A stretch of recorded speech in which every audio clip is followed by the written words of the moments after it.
Hey travelers, Mag, I, and Inxtricablfate here on day 234 of our trip around the United States.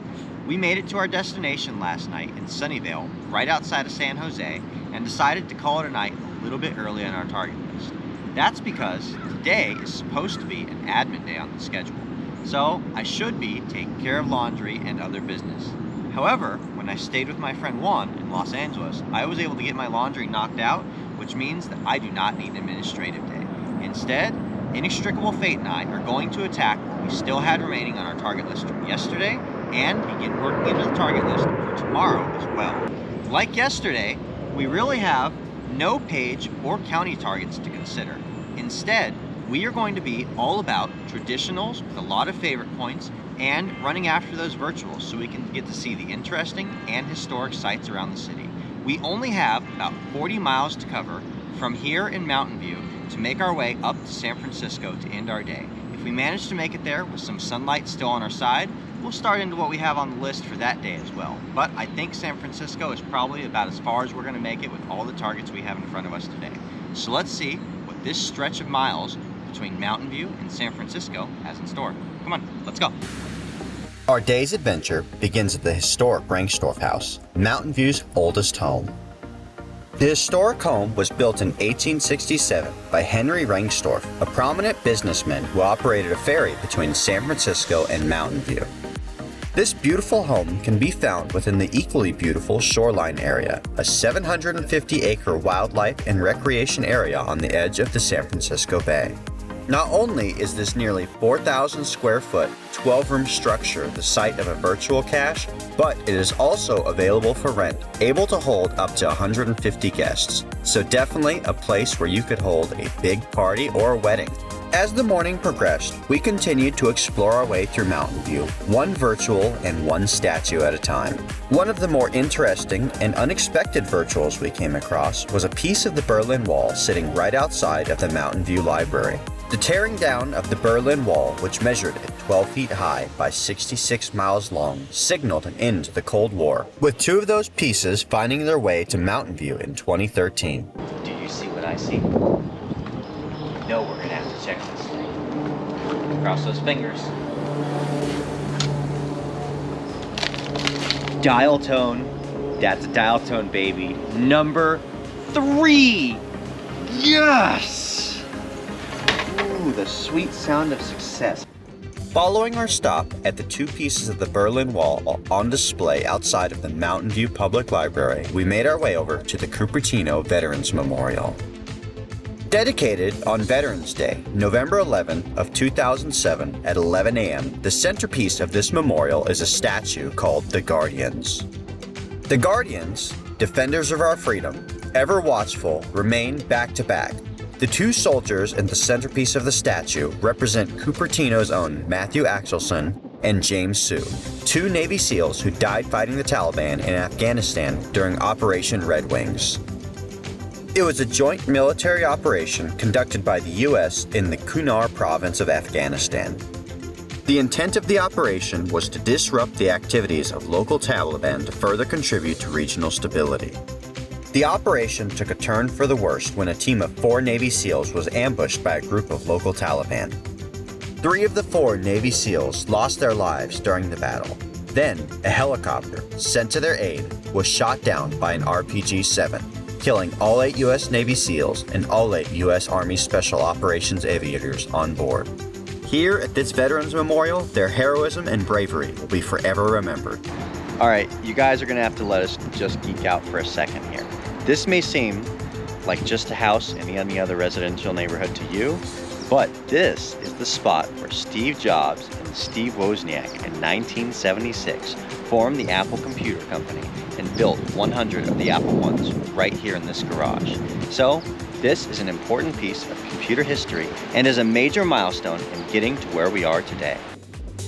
Our targets for the day carried us steadily northward, out of Mountain View, through Cupertino, and up to Redwood Shores on the way into San Francisco. The wind was a constant friend, buffeting us at every turn, and the rain would come and go throughout the day. Fortunately, since we were able to stay relatively close to the car, We did a lot more park and grabs when the rain was heavy and got out to find things that were a little further away when it decided to let up and give us a little bit of peace. Since our focus was primarily on the virtuals leading their way up to San Francisco, we would stop to find whatever geocache might happen to be nearby at a convenient time, particularly any challenges on the map that Inxtricablfate or I might qualify for.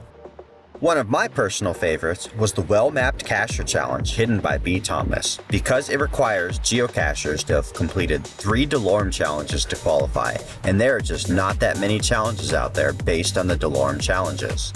We also stopped for anything along the way that looked fun or unique, including this ammo can under the bridge, the likes of which neither of us had seen before.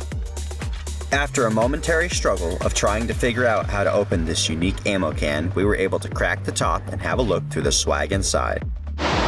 Let's put a little bit of teamwork into action.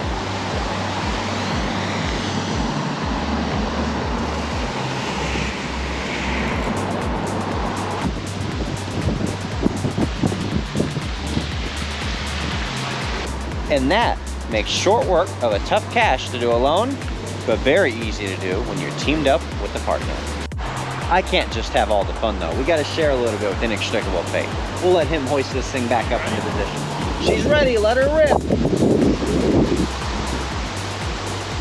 Bye, geocache. It was fun signing your log. We really enjoyed spending time with you.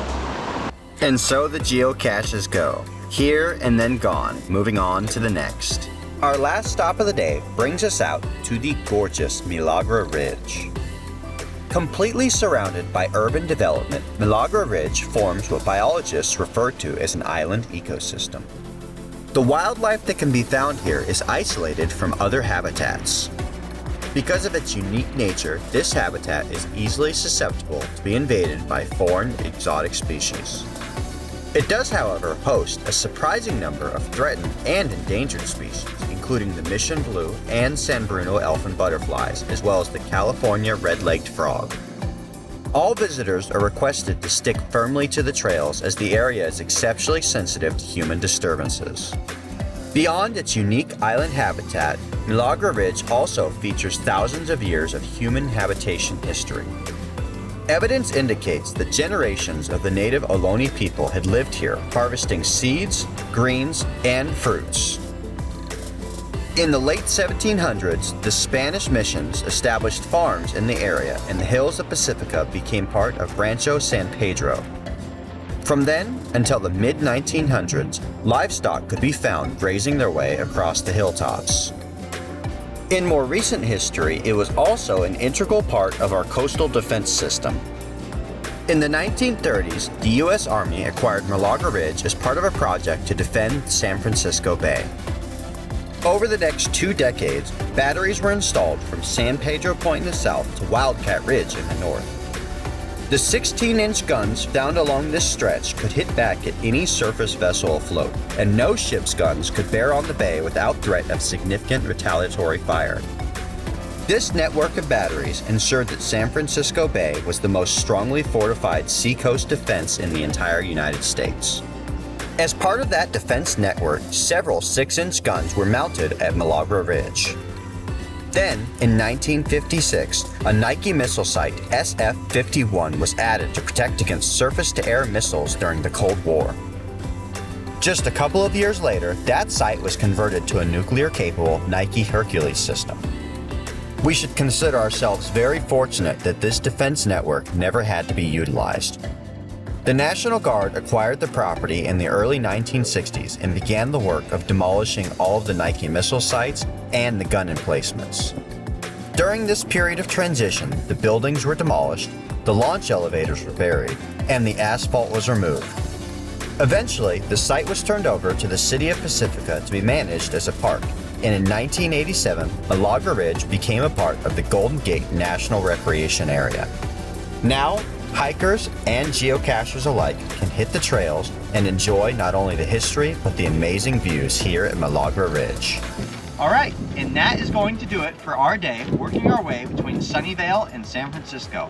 And we have made it. We are just on the edge of San Francisco right now, hiking our way along the Milagra Ridge Trail. The The sun is dropping down over the horizon, and it is a great way to finish off what's been kind of an odd weather day out here. For the most part, it's been rainy all day long, although oftentimes it'll be a blue sky above us and the rain's just been still coming in. We're not entirely sure from where. We meandered away from one virtual to the next and decided to stop in for a few caches here and there throughout the day. It was a pretty slow pace, which is great because we need a day to cool off and get ready for what we have in store for tomorrow. As long as the weather is going to hold in our favor, we have a bunch of virtuals in the San Francisco area that we're going to be able to park and walk around probably for several miles to be able to do all the geocaches while we tour the downtown San Francisco area. Thank you guys for joining us on this tour, working our way steadily up from Sunnyvale to San Francisco throughout the day. Like this video, subscribe to stay tuned for daily updates, and we'll see you out on the trails.